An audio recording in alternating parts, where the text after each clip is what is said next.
Bonjour, je suis Abdoul Benamer. Vous êtes utilisateur de fluides frigorigènes? Je vais vous présenter une partie de la F-Gas 3 publiée le 7 février 2024. Étant donné que toutes les informations de la F-Gas ne vous concernent pas, vous allez découvrir en 20 parties la F-Gas. Dans ce podcast, je vais vous parler de certification et formation. La réforme F-Gas 3 marque un tournant significatif dans la régulation des gaz à effet de serre fluorés, avec un accent particulier sur la certification et la formation des professionnels du secteur. Cette initiative vise à renforcer les compétences et les connaissances nécessaires pour manipuler ces gaz, qui ont un impact notable sur le réchauffement climatique.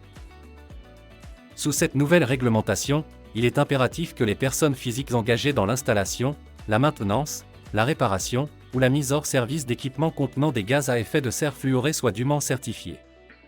Cette certification couvre non seulement les gaz fluorés mais aussi les alternatives moins nocives pour l'environnement, telles que les réfrigérants naturels.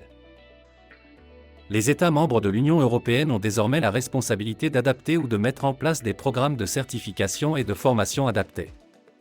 Ces programmes doivent être complets, abordant des sujets allant des réglementations actuelles à la prévention des émissions, en passant par la récupération sécurisée des gaz et la manipulation sur des équipements sous pression ou contenant des substances inflammables ou toxiques.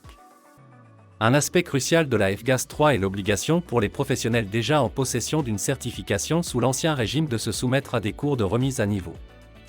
Cette exigence garantit que tous les acteurs du secteur restent au fait des dernières pratiques et technologies, dans un domaine où l'innovation joue un rôle clé dans la réduction des impacts environnementaux. Pour les entreprises, cette réforme souligne l'importance de vérifier que leurs employés ou partenaires commerciaux disposent des certifications requises pour travailler avec ces gaz. Cela assure non seulement la conformité avec les nouvelles lois mais contribue également à une gestion plus écologique et responsable des fluides frigorigènes. En résumé, la F-Gas 3 est une étape importante vers une gestion plus durable des gaz à effet de serre fluorés, mettant en avant la nécessité d'une certification et d'une formation approfondie pour les professionnels du secteur. À travers cette série de podcasts, nous continuerons à explorer les différentes facettes de cette réglementation, vous fournissant les informations clés pour naviguer dans ce nouveau paysage réglementaire. Restez à l'écoute pour en savoir plus sur la manière dont ces changements affecteront votre activité et comment vous préparer au mieux pour l'avenir.